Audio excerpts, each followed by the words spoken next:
Bienvenidos a Global Radio, Información 2.0. Somos una revista informativa de actualidad y variedades con calidad premium internacional. Escúchanos todas las tardes en directo también por www.éxtasis977fm.com, por éxtasis977.caster.fm y en este dial 97.7 FM Éxtasis, la radio feliz. Trabajamos para ustedes en la producción y conducción de este espacio Gerardo Moreno, periodista con el certificado de locución número 52790 de la Universidad Central de Venezuela, y Fidel Revelo, politólogo con certificado de locución número 52800 de la Universidad Central de Venezuela. Laboramos para ustedes junto a un equipo profesional bajo la coordinación de Henry Márquez. En los controles de cabina, Josué González. En la dirección, Noel Acevedo. Todos bajo la presidencia en la cadena radial de Venezuela de José Luis Rincón. Global Radio, tu revista de actualidad con 120 minutos de información para ti. La entrevista del día.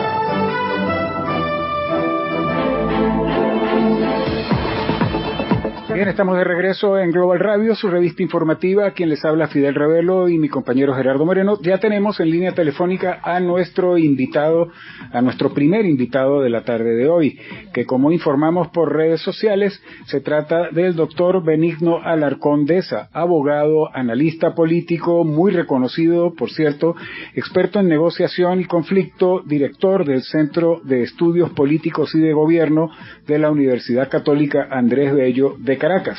Lo tenemos en comunicación desde la ciudad de Barquisimeto y con él queremos hablar sobre varios temas relacionados con la actualidad del país, la actualidad nacional aquí en Venezuela. Doctor Alarcón, un honor tenerlo con nosotros. Bienvenido a Global Radio. No, el honor es mío de compartir con ustedes y su audiencia. Muchas gracias, muy amable. Doctor Alarcón, comencemos por hablando del tema político interno en Venezuela, lo que tiene que ver con precisamente la negociación que se ha venido posponiendo desde el año pasado entre el gobierno del señor Maduro y la oposición venezolana, que se había acordado se iniciara, como ocurrió de hecho en México, en otra ronda de negociación. Hubo una primera reunión, una primera mesa, y ahí se quedaron las cosas.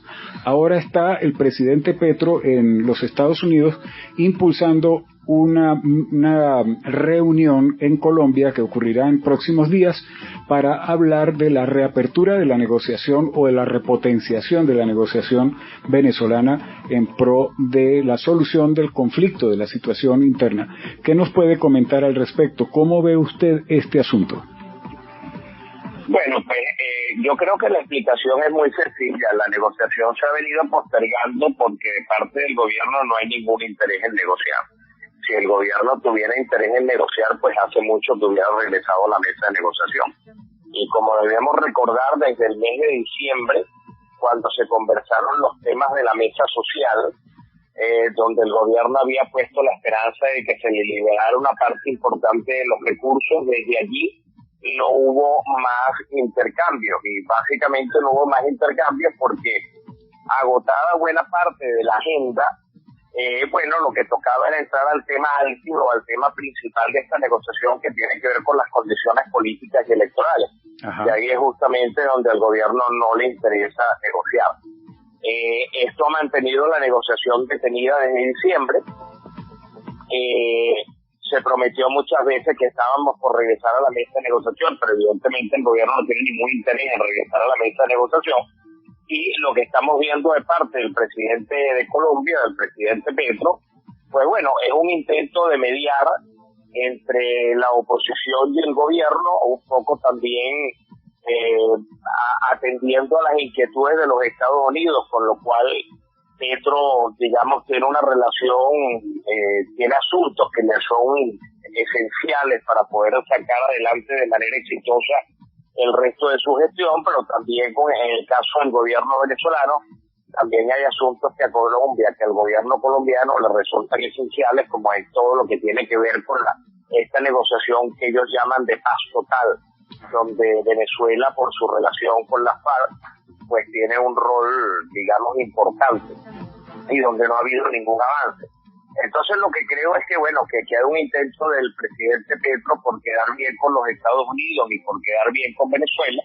El problema básicamente es que es muy difícil quedar bien con los dos, porque en el caso de los Estados Unidos, como ya conocemos, los Estados Unidos han dicho que para que haya alguna flexibilización de sanciones, que ya la ha habido, hay que entender eso, ha habido una flexibilización importante de las sanciones, pues ahora digamos que la pelota está del lado del campo del gobierno venezolano y a él le toca flexibilizarse en materia de condiciones políticas y electorales, cosa en la cual no se ha movido ni un ápice.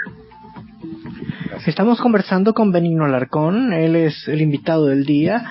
Él es director del Centro de Estudios Políticos y de Gobierno de la UCAP de Caracas. Nos atiende para conversar acerca de la actualidad nacional. Doctor Alarcón, ¿cómo ve usted el camino a las primarias, sobre todo ahora que se conoce el tema de la solicitud que se le hizo al Consejo Nacional Electoral? No entendemos por qué, parece que la oposición no aprende, y querían simplemente la presencia y la participación del CNE, que no termina de generar confianza en la población. Bueno, yo creo que el tema del camino a las primarias es un camino donde la Comisión Nacional de Primarias va a tener que colocarse, digamos, en un modo 4x4, porque esto va a ser un camino bien accidentado y un camino bien rústico, ¿no? Y básicamente los primeros obstáculos en el camino pues ya empezaron a aparecer. Cuando el Consejo Nacional Electoral prácticamente le dice que no a todas las solicitudes hechas por la Comisión Nacional de Primarias, excusándose en unos casos por una razón y en otros casos por otra, pero a fin de cuentas lo que terminó diciéndole es que no a todas las solicitudes que hizo la Comisión Nacional de Primarias.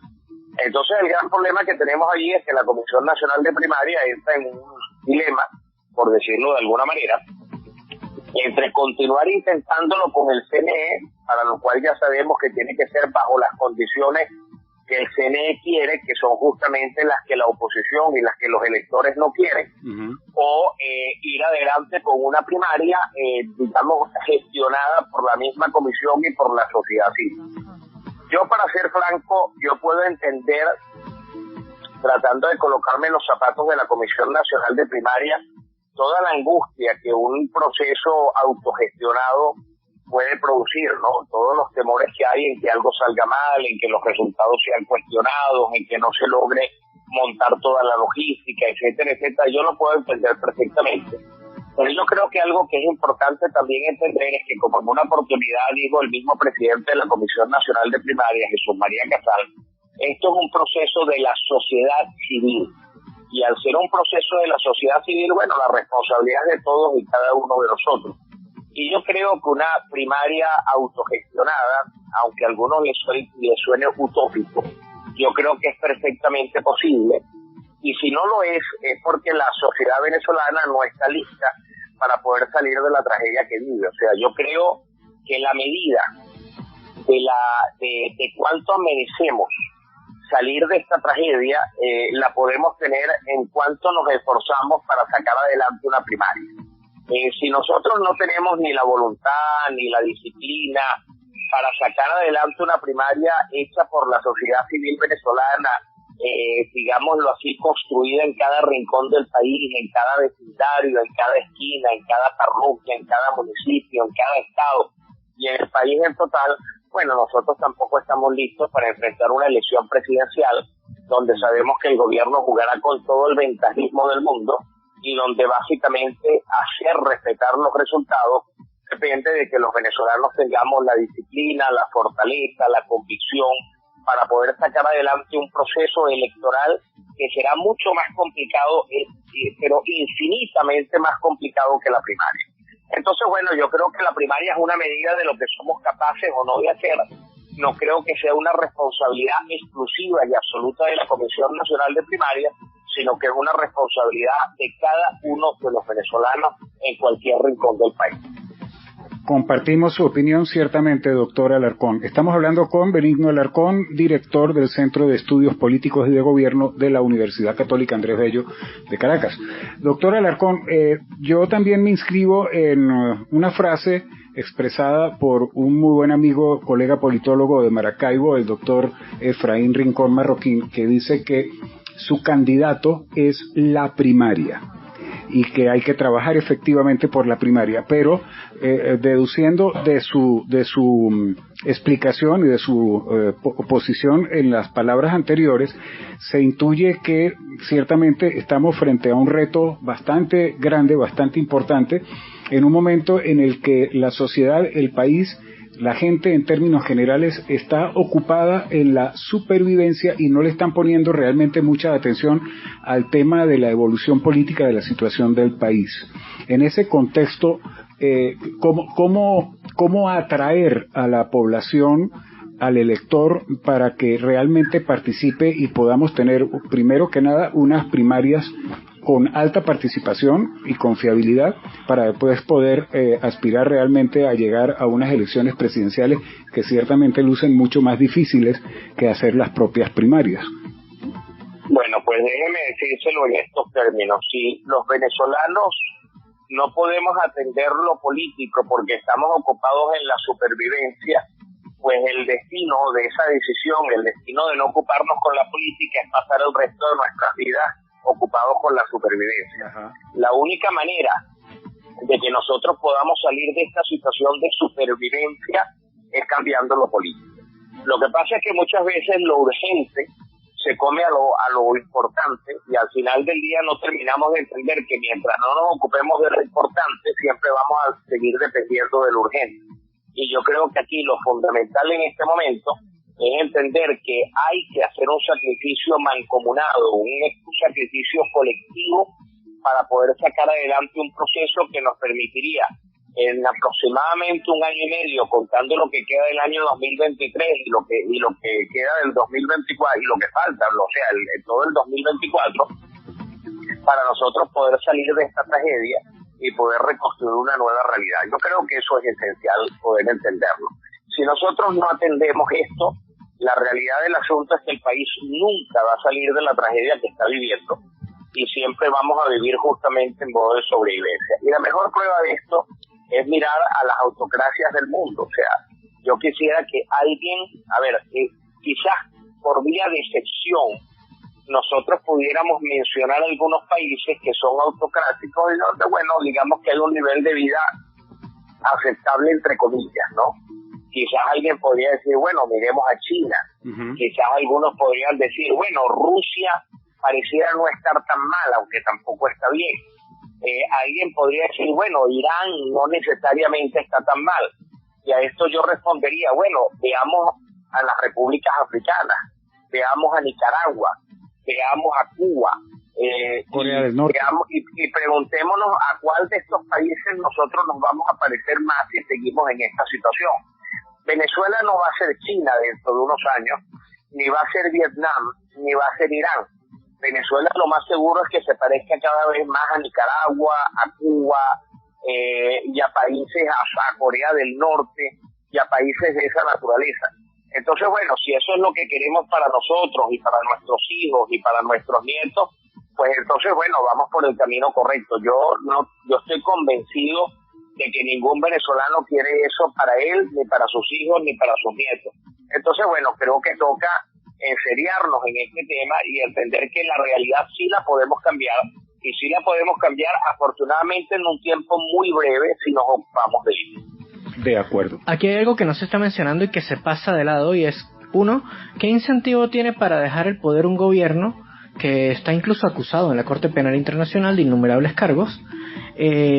Posiblemente se libren órdenes de captura desde la Corte Penal Internacional, esto hay que decirlo, futuro, porque está ahí en el proceso. ¿Y qué estímulo tendría esta gente para dejar el poder si están tan amenazados con la cárcel, básicamente, o con un juicio en donde ellos saben que posiblemente podrían no salir bien librados? Y el único estímulo para que eso no les suceda es simplemente permanecer en el poder. Esto no se le dice a la gente. ¿Cómo puede la oposición venezolana acceder al poder si sabe que del otro lado hay un gobierno que está amenazado, muchos de sus personeros, que su único estímulo es justamente ese, permanecer en el poder el tiempo que sea necesario, porque a nivel internacional pues no lo tienen nada fácil, sobre todo sabiendo que el fiscal general de la Corte Penal Internacional ha decidido continuar con el caso. Sí, bueno, pues usted tiene toda la razón. El gobierno no tiene absolutamente ningún incentivo, pero ninguno para salir del poder. Todo lo contrario, tiene todos los incentivos para permanecer en el poder. Ahora, a esto yo le preguntaría, ¿qué gobierno que ha salido del poder ha salido porque ha querido? Sí. Pues creo que ninguno. Algunos gobiernos han salido por las buenas porque entendieron que no tenían futuro, entendieron que no podían ir mucho más lejos. Por ejemplo, el de España después de la muerte de Franco, o el de Chile después de la pérdida del referéndum revocatorio por Pinochet. Pero eran militares de derecha, o sea, es diferente. Sí. Piensan distinto. Y salieron porque además de que habían perdido, entendían que tenían cierto nivel de protección, bien por una amnistía negociada, o bien porque tenían el poder de las armas. Pero la realidad del asunto es que ningún gobierno autocrático sale del poder porque quiere, sino que sale del poder porque no lo puede sostener. Y de allí en el poder depende en buena medida de lo que haga la población. Mire, desde 1974 para acá, que es eso que llamamos la tercera ola, Huntington, un patrón que identificó permanentemente en todos los procesos de transición, es que los procesos de transición eran básicamente procesos sociales. Eran procesos donde la gran mayoría de la población, la sociedad, básicamente presionaba, reclamaba e imponía procesos de democratización. Entonces creo que esto es importante tenerlo claro, porque si nosotros pensamos que el gobierno va a salir porque quiere, pues sencillamente estamos perdidos. El gobierno nunca va a salir porque quiere, el gobierno va a salir porque no se puede sostener. Y no poderse sostener depende de lo que hagamos todos nosotros, depende del nivel de presión que podamos construir. Y esa presión se construye a través de procesos como la primaria, a través del proceso electoral, a través de la protesta en un momento determinado, a través de todas estas dinámicas que de alguna manera van generando las condiciones para que un gobierno entienda que sus días están contados y que al final del día tiene que aceptar la voluntad de la mayoría. Doctor Alarcón, pero con muchísimo respeto, yo porque aprecio mucho su punto de vista y sobre todo que se ha tomado la molestia de participar en el programa, teniendo en cuenta la distancia y todas las complicaciones que hay en el país, es lo siguiente. Usted me está contando esto del tránsito hacia las primarias como si fuera un camino que los venezolanos no hayan transitado ya antes en estos 23 años de régimen. Entonces, ¿cómo podemos creer que puede ser efectiva una receta que en el pasado no ha dado ningún resultado? Bueno, de la misma manera podríamos preguntar cómo podemos pensar que una elección nos puede sacar de esto si ya lo intentamos en el pasado, o por qué podemos pensar que una protesta sirve para algo si ya lo hemos intentado en el pasado. Bueno, pero resulta que cuando uno ve las historias de las transiciones en el mundo, bueno, ninguna se construyó con una sola elección, ni con una sola protesta, ni con una sola dinámica de este tipo, sino que se construyó con muchos intentos. Y al final del día, cuando uno ve la historia del mundo, uno lo que encuentra es que muchos de estos procesos fueron construidos en un proceso híbrido, donde se dieron procesos de protesta, procesos de elecciones y procesos de negociaciones en simultáneo. Y justamente las negociaciones se dan porque los gobiernos entienden que no pueden sostenerse en el poder simplemente porque quieren hacerlo y necesitan de alguna manera negociar su propia salida, y normalmente negocian su propia salida porque la presión por una elección que no pueden ganar y por una sociedad que está movilizada, pues los lleva básicamente a ponerlos contra la espada y la pared. Entonces estos procesos se construyen de manera progresiva, pero cuando los pueblos se rinden, cuando los pueblos se dan por vencidos, pues sencillamente no hay más nada que hacer. Eso es correcto. Doctor Alarcón. Muy buen punto. Sí, muy buen punto. Doctor Alarcón, para cerrar nuestra entrevista, ¿qué palabras, no de aliento, sino qué recomendaría usted a la dirigencia de la oposición, dado que usted es una voz muy calificada en Venezuela en este tema. ¿Qué recomienda finalmente? Porque usted ha dado ya varios tips, pero en concreto, ¿qué recomienda a la sociedad civil y a la oposición hacer con miras a los próximos procesos electorales, primaria y elecciones presidenciales 2024? Bueno, yo creo que las recomendaciones que se me ocurren en este momento, digamos que son muy evidentes, o sea que no voy a decir nada original. En primer lugar, yo creo que hay que continuar adelante con el proceso de primaria, porque hay que legitimar a un liderazgo, a un referente unitario que todo el mundo reconozca y respete como ese referente unitario, porque emanó de la voluntad del pueblo. Eso es fundamental, y para eso hay que construir una primaria que no deje lugar a dudas, una primaria donde participe la mayor cantidad posible de personas y que de alguna manera el resultado que dé, sea el que sea, se respete y de alguna manera sea respetado por la sociedad por un lado, porque de alguna manera entiende que esta es la voluntad que expresó la mayoría, y sobre todo por los líderes políticos que no deben cuestionar ese resultado y que deben respetarlo y deben unirse a ese liderazgo. En segundo lugar, es fundamental que la sociedad entienda que tiene un rol en ese proceso. Y el rol que tiene en ese proceso es, uno, organizarlo por el camino que vamos, y otro, participar masivamente en ese proceso. Eso es esencial. Si nosotros, el año 2024, la elección presidencial del 2024, depende prácticamente en su totalidad de lo que hagamos en el año 2023. Si en el 2023 no hacemos las cosas como las debemos hacer, el 2024 prácticamente está condenado. Si nosotros el 2023 lo manejamos de manera adecuada, respetando, primero organizando un proceso de primaria creíble, respetando la voluntad de la mayoría, generando condiciones para que la mayoría pueda expresarse, nosotros vamos muy bien encaminados y estamos en muy buena posición para continuar esta batalla en el 2024 con un buen resultado. Excelente. Muchísimas gracias de verdad, doctor Alarcón, por habernos brindado estos minutos de su tiempo y habernos ilustrado con la claridad que lo ha hecho a nuestra audiencia aquí en los Andes venezolanos.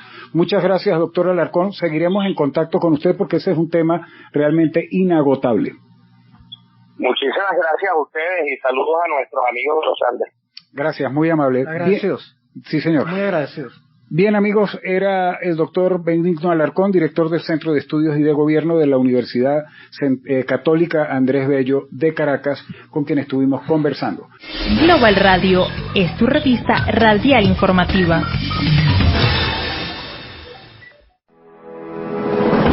Hemos finalizado nuestro giro informativo en Global Radio y los invitamos con mucho gusto a sintonizarnos aquí en 97.7 FM Éxtasis, 120 minutos de variada y profunda información para cerrar el día conectados con el mundo.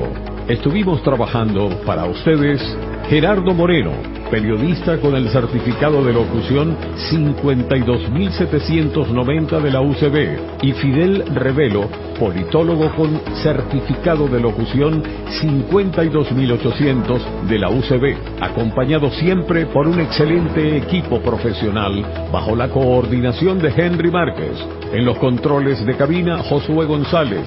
En la dirección, Noel Acevedo. Todos bajo la presidencia de la cadena radial de Venezuela de José Luis Rincón.